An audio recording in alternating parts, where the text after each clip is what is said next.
Hey everyone, it's Ian. Welcome back to my channel. Today's video is the final video in our DCOM review series, and the theme of this week's video is going to be some of my new favorites, movies that really I didn't grow up watching, some of which most of which I watched for the very first time for this series that I really wound up enjoying. And as a bonus at the end, we'll cover the newest Disney Channel original movie, which is UpsideDown Magic. So let's just go ahead and jump on into things.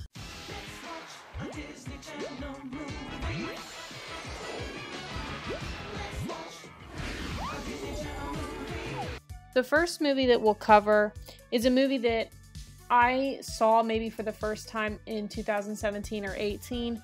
A friend was visiting and she recommended it, so we watched it together, and it is Lemonade Mouth, and that is the movie which I'm doing the primary fan art for this video. So I think that this movie is really good. I made my husband watch it with me when I sat down to rewatch it for review purposes, and he said it was pretty good too. I think he was quite surprised with the quality of Lemonade Mouth. I think the songs are really good. The only real issue that I had with this movie is that it kind of expects you to read between the lines a little bit too much. I just feel like there's scenes missing.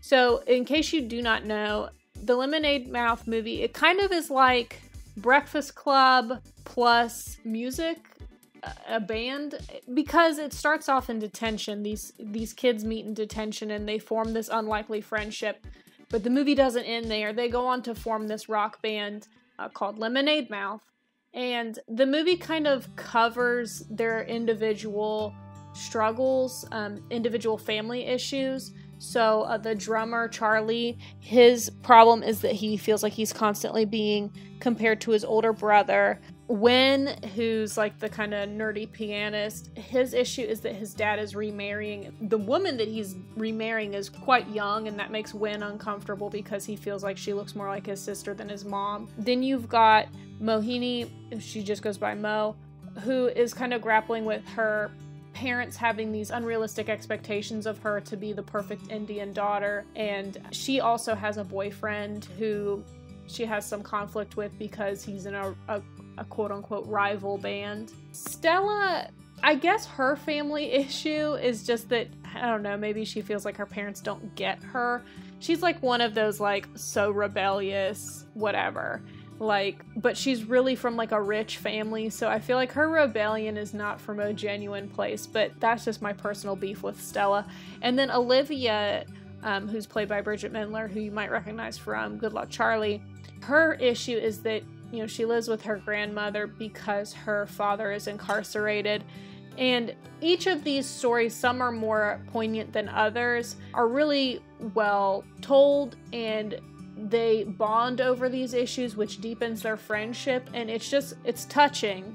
So not only is like the plot with them forming this fledgling rock band really cool and interesting, but also the characters themselves are very compelling. But like I said, the issue I have is that there seems to be scenes missing. So at first it seems like Mo and Charlie are in particular hiding their involvement with this rock band because Charlie's parents expect him to play soccer just like his brother, and Mo's parents are super conservative, so they wouldn't want her performing in a rock band. It seems like they're kind of hiding it from their parents, but at a certain point in the movie, their parents just know, and it's never really explained. There's never a scene where their parents find out about the rock band, so that I felt like was a little weak. And I just feel like there are a couple of other moments that are like that. And the thing is, this is a longer DCOM, so I understand why maybe those scenes weren't present. This is about an hour and 45 minutes, whereas the typical DCOM is more like an hour and 15. It's really cool. I honestly recommend watching this movie because I feel like the issues of an incarcerated parent and the issues of your parent remarrying a young woman, like those issues are unique. I've not seen those issues covered in other Disney Channel movies, so I recommend it. And as a side note, the fashion that they wear for their stage performance is actually pretty fun. They're over the top, of course, but I feel like it fits their kind of aesthetic as a band. The story, I give a 4 out of 5. The acting, I give a 5 out of 5. The songs, I give a 5 out of 5. The lesson, which is a lot about friendship, is really well executed. I give a 4 out of 5. and the enjoyability gets a 5 out of 5. And as a side note, I didn't really mention it before, but this fan art is kind of, I guess, like a shipping piece between Wynn and Olivia. They're not quite canon in the movie, but it's pretty heavily implied that they like each other, so I just went ahead and drew the two of them, you know, sharing a moment on stage together. I feel like the lighting in the picture is a little bit... I wish I had executed better on it, and you'll see that more towards the end of the video as I finish rendering it. But anyway, that's Lemonade Mouth. Check it out. Next up, we can talk about The Color of Friendship. This is kind of an ambitious historical fiction piece about race relations in the times of South African apartheid. And this movie is set in the 70s. But it has a timeless lesson. Obviously, it's a look at prejudice and an unlikely friendship. So it's really unique. The girl from South Africa is actually white, and her dad is a police officer. And she kind of grew up with a lot of racist and ignorant beliefs. And so she desires to do a study abroad program in the US. Meanwhile, this girl in the US, she's from a black family. She's all geared up and excited to do this foreign exchange program because she thinks she's going to meet a real African woman, or young lady, I should say, and get to draw on her experiences as someone living in Africa, because she wants to be very in touch with her African roots. But then, of course, when they meet, it's a shock. The white girl from South Africa, of course, was assuming that she was going to be placed with a white family, and then the black girl from America is shocked because she thought that she was going to be getting a black girl to meet. And so the movie is really about the girl from South Africa learning about what race relations could look like. The only thing that's kind of a problem with the movie is that the movie paints America in the 70s as like almost like a utopia of race relations. Like, we're not racist here anymore. Slavery was abolished and segregation has ended, and now everything's wonderful. And that obviously was not the case in the 70s, especially considering that's not the case in 2020. There's no way that 50 years ago race relations in the United States were that great. But I suppose that they must have been better than they were in South Africa during apartheid. There were a few scenes in the movie that kind of hinted at the disparity between life for white Americans and the life of black Americans.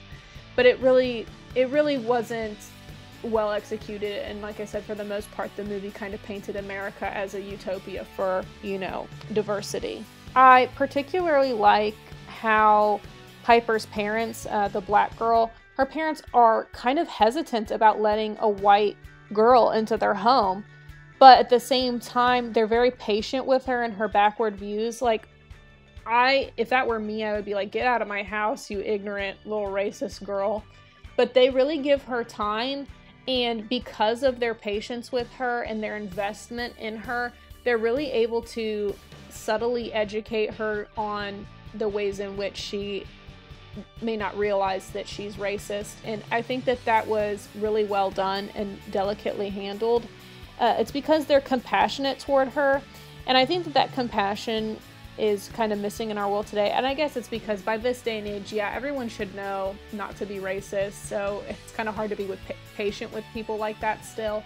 But I don't know. I just think it was handled really well in this movie. But at the same time, I think that they didn't really address her unintentionally racist comments as directly as they should have. They were maybe a little too patient. Anyway, the soundtrack is really good. It's got a lot of like 70s funk hits in it. Also, I feel like there are a couple historical inaccuracies with props. They used a cup from that is well known as having been designed in the 90s. That classic teal squiggle. They used a cup with that design on it, which I looked up. I don't think was actually designed and put into production until the 90s. So there are a couple of just very minor prop inaccuracies.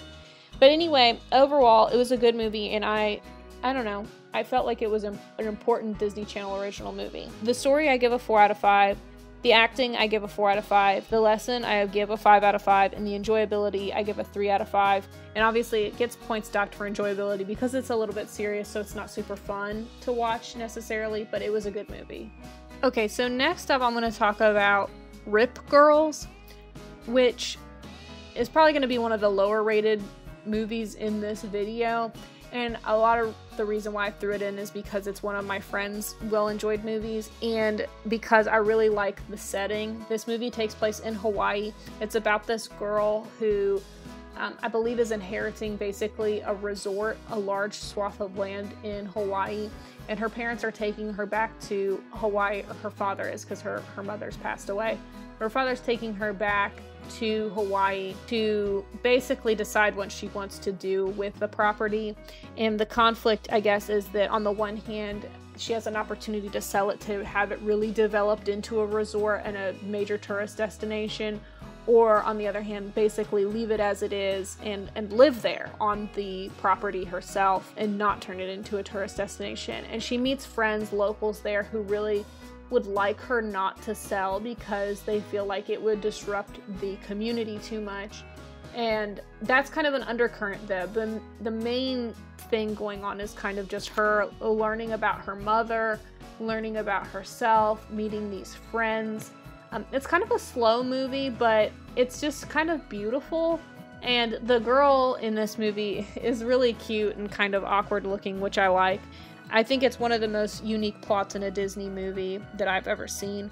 I think the love interest that she has is really cute. He looks like he's about 2 or 3 years older than her, which I don't know if that's quite right. There are a couple of really cheesy CGI whales.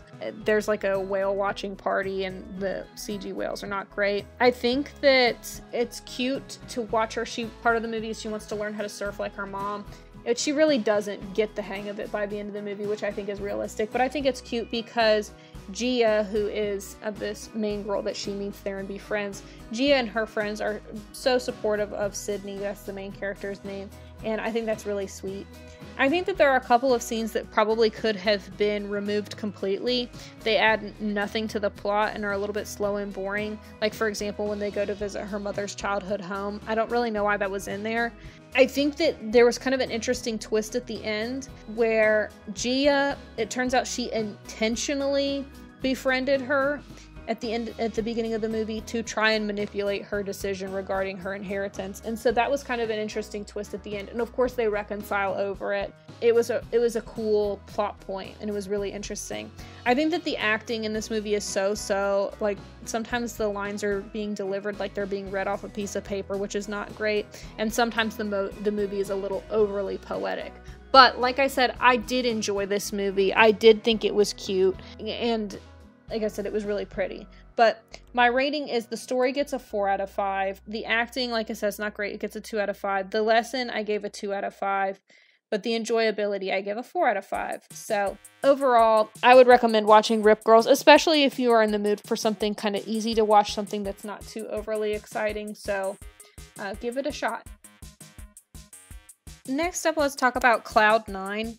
This is a movie about this kind of rich heiress type girl who is on the snowboarding team, but it kind of turns out that her place on that snowboarding team was bought by her father. The competitions were rigged to give her higher scores than she really deserved, and when she learns this, she's devastated. She gets removed from the snowboarding team for an incident that really wasn't her fault, but that was orchestrated so that they could finally kick her off.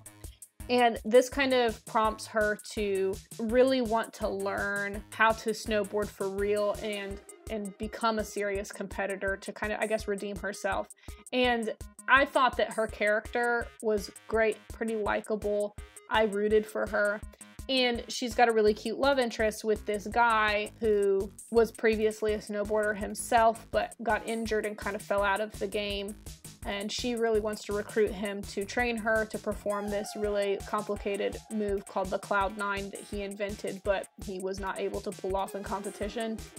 And he reluctantly agrees after a while to do this. And eventually she convinces him to join her new snowboarding team and they compete, and it's really cool. Part of the movie is that the event that gets her kicked off of the snowboarding team that she's a part of at the beginning of the movie also leads her to have to work at this guy's dog resort, dog hotel, whatever you want to call it.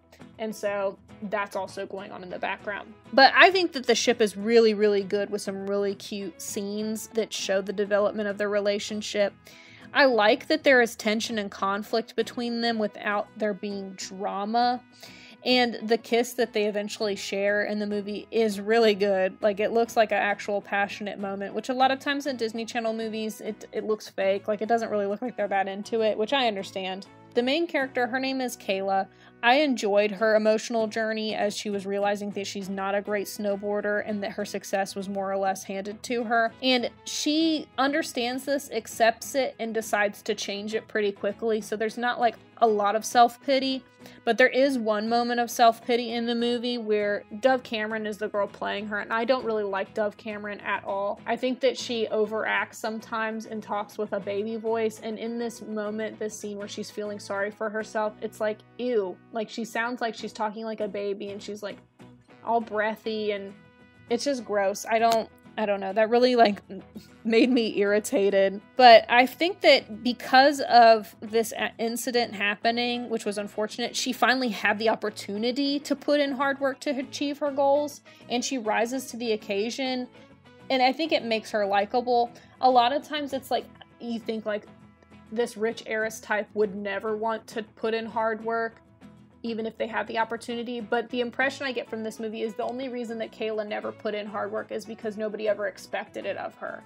And like, she didn't know that she needed to, but once she finally realized, no, I actually have to work hard to achieve my goals, she immediately kicked into doing it. Like, she was ready to work hard. But anyway, the movie has good plot progression and a very satisfying ending. It has good pacing and it's a good length. So I give the story a 5 out of 5. I give the acting a 3 out of 5. All points deducted for Dove Cameron. I don't like her. The lesson gets a 5 out of 5. Nothing is impossible with hard work. I think that's a good lesson. And in the enjoyability, gets a 4 out of 5. So that's CloudNine. Okay, next up we'll talk about Starstruck. I actually have a couple of complaints about this movie, but overall I think it's pretty classic. It's almost like the perfect example of what a Disney Channel original movie can be. So it's about this girl from the Midwest who's going to the Los Angeles area to visit with her grandmother. Her sister, who I can't tell if it's her twin or her older sister or her younger sister, I don't know, but her sister is really obsessed with this pop star named Christopher Wilde, and she really hopes that when they get to LA, she'll be able to meet him. And she knows all the places where he hangs out. She follows him on all kinds of social media. She more or less could stalk him. And so when they get to LA, she makes her sister come with her to this venue where she has heard a rumor that he'll be performing at.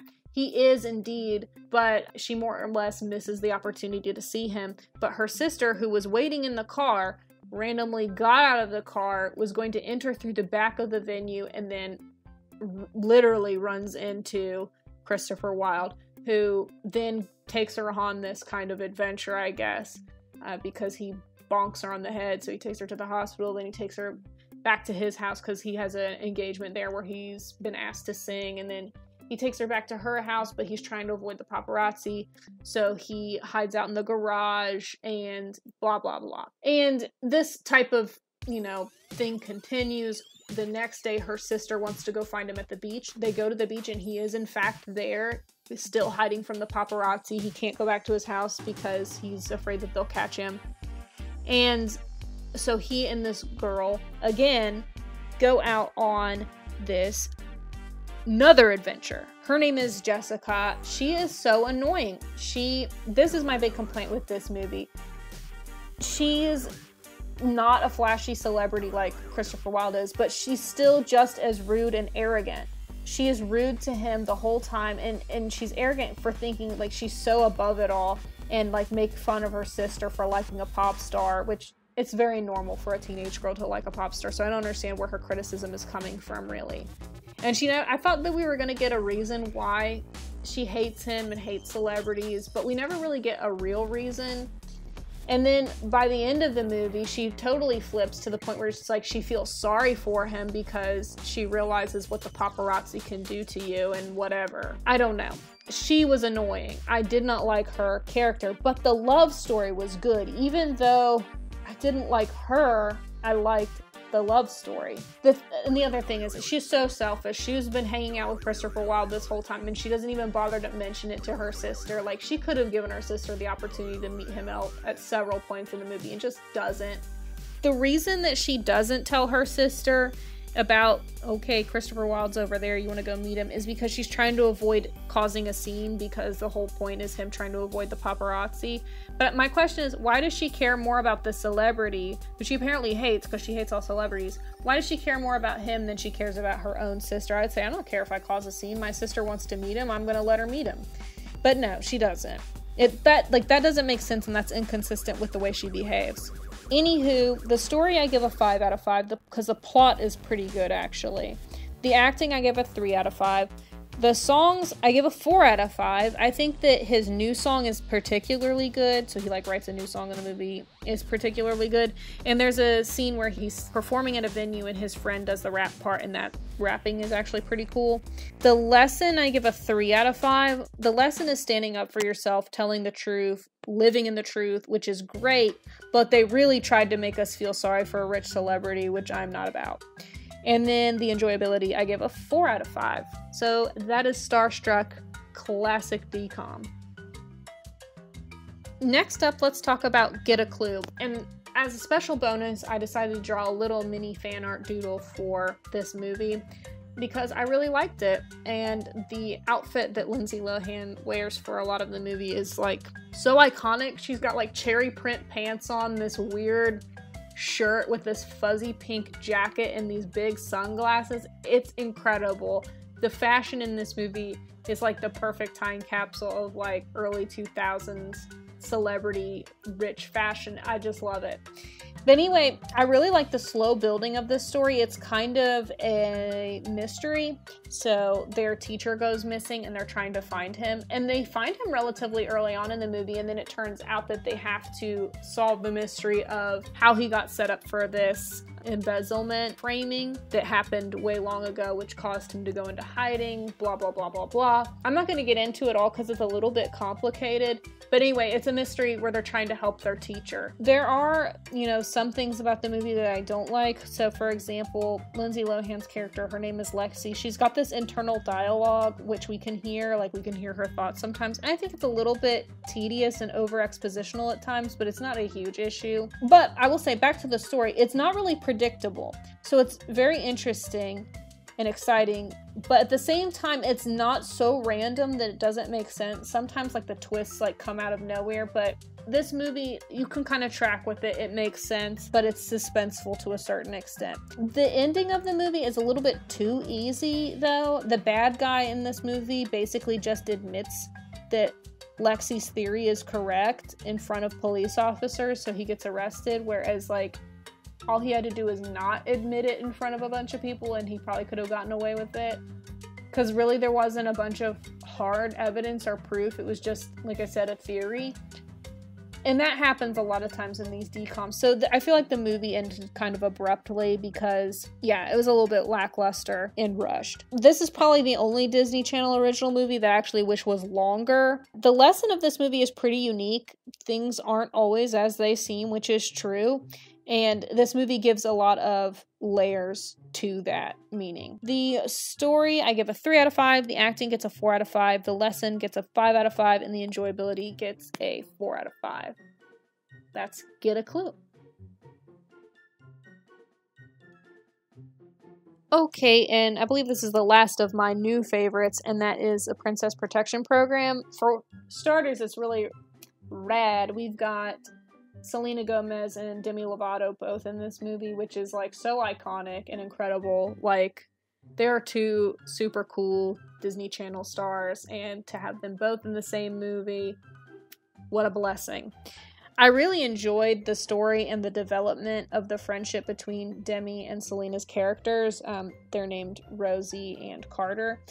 I think that their characterization was thorough and consistent throughout the movie. The concept was totally original, but still perfect for a cheesy DCOM, because princesses are always a popular topic. So basically what happens is Rosie, who is this South American princess, her country is in upheaval because somebody staged a coup. And so she was pulled from her country and fled to the US with Carter's dad. And so now she's living with Carter, trying to live life as a normal American teenager until they're able to basically stop the coup and she can go back and rule her own country. I think that the ending of that story was a little anticlimactic, but it made sense, and the plan that they came up with, the girls came up with, was a good plan.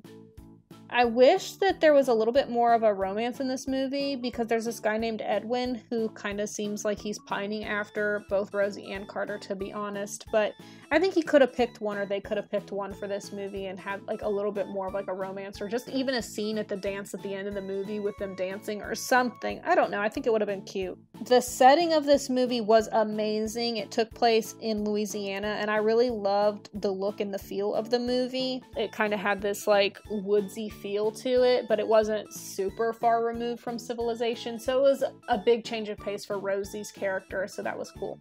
Anyway, this movie is just decom gold in my opinion. It's cheesy, it's princessy, it's got big stars in it as far as I'm concerned, Selena Gomez and Demi Lovato, so it kind of ticks all the boxes for me, so I would definitely recommend checking this one out.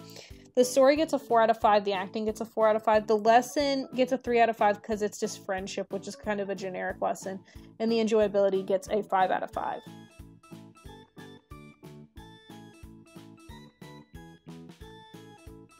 Okay, so finally let's talk about UpsideDown Magic. I'm doing a little bonus doodle for this movie too, just for you guys. So this is kind of a Hogwartsy story. It's about these two girls named Nori and Raina. Nori has shape-shifting magic and Raina has fire magic. Because of their innate magical ability, they get invited to this school called the Sage School of Magic. And once there, they have to take a placement test. Nori basically fails hers because while she can shapeshift, she can't really control her shapeshifting. They want her to just turn into a cat, but she turns into a cat with wings. And they're like, oh no, this is not good. It doesn't fit in with the Sage way. But her friend Raina is like a prodigy. She's really good with her fire magic or whatever. So all of the kids whose magic is wonky, they're said to have upside down magic, and they are called UDMs, and they basically go to class in this basement with this guy who's like the groundskeeper, and he's their teacher. And the whole purpose of them being shoved into the basement is to suppress their magic so that it will go away, because the belief of the people of the Sage School is that this stuff called shadow magic targets kids with upside down magic and uses them. So that's why they can't develop their wonky magic. The thing is, though, I don't understand the logic of this movie and how they deem stuff to be upside down magic. Like, how do they determine that it's wrong or bad? So the kids that we meet in this movie, there's this one girl who, instead of being able to draw items close to her, like suck it up through telekinesis, she can only push things away. That just sounds like a different skill to me. I don't understand how that could be dangerous or undesirable. It's just a different skill. This one kid, instead of being able to conjure fire, he can conjure smoke. Again, nothing dangerous or bad about that. It's just a different skill. This other kid, Andres, I remember his name, he can fly, but he can't land. So he kind of just rockets up off of the ground. He carries around this bag of bricks to keep him like grounded, but if he doesn't have it, he just floats up to the sky. He doesn't float indefinitely, which they learn in this movie, and yeah, he can't land. That one I understand why they would want to suppress that, because even though he doesn't like fly indefinitely, it would be annoying to constantly have to be like roping him back down to the ground. So yeah, maybe that one you don't encourage. But Nori, who's a shapeshifter, I don't understand why her magic is problematic. I mean, I understand it's a little bit of an issue because she can't always really control when she shapeshifts or how long she shapeshifts or what she does while she shapeshifted. But the thing is, if your magic is already supposed to be perfect when you get to the school, then what's the point of going to school? And that's what I don't like about the movie too, is the school doesn't make sense. So it's like, you can conjure flames, and her friend Raina is able to do so pretty well already at the beginning of the movie. Then they're just wanting her to pop popcorn with her heat, so I guess maybe to get a little bit more control over it. But I just don't understand how they could possibly make a 4-year program out of learning to better control your magical ability, like just conjuring flames, especially if it's something that you're innately able to do from the get-go. Same with the flyers. It's like, okay, if you can fly and land, how much more complicated can it get? I don't understand why you need to go to school for that. There are kids who can talk to animals. If you know you can talk to animals, like, what do you learn? do you learn new animals you can talk to, but it doesn't really seem like there's a limit. Like, it seems like they could talk to any animal. It's not like they would have to learn different animal languages. And then, I don't know. Like, I just don't understand how they're making a whole magical school program out of these abilities.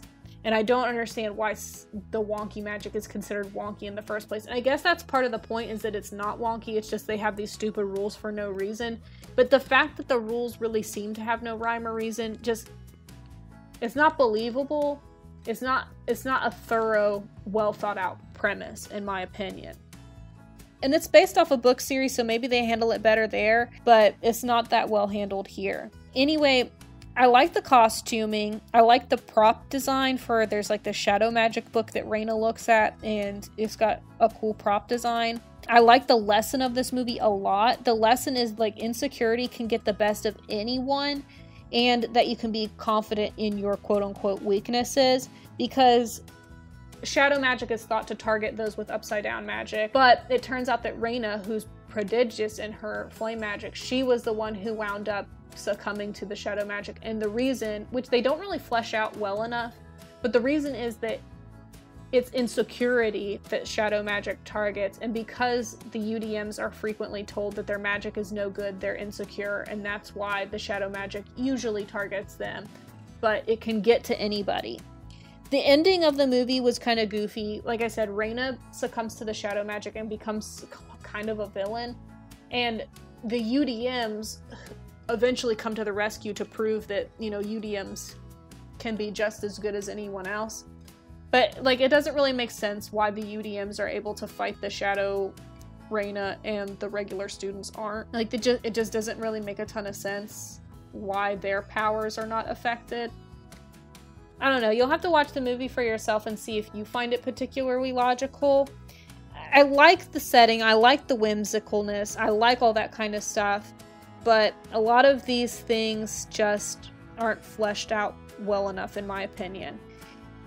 The story, I will give a 3 out of 5. The acting, I will give a 3 out of 5. The lesson, I'll give a 4 out of 5. Like I said, I did like the lesson, and the enjoyability gets a 3 out of 5. So I would say it's a pretty average, maybe slightly above average DCOM. And that's UpsideDown Magic, and that is every DCOM as well. We have now discussed every single Disney Channel original movie. I hope you enjoyed the journey as much as I did. If you have any thoughts, comments, questions, concerns, leave them down in the comments below. We're going to wrap this series up with maybe 1 or 2 more videos just to talk about my feelings about Disney Channel original movies overall, and we're going to do a ranking eventually where I will compile all of the scores that I gave all of these movies, maybe with some bonus categories added in for some extra fun, and I will compile my list and give you my definitive Disney Channel original movie ranking.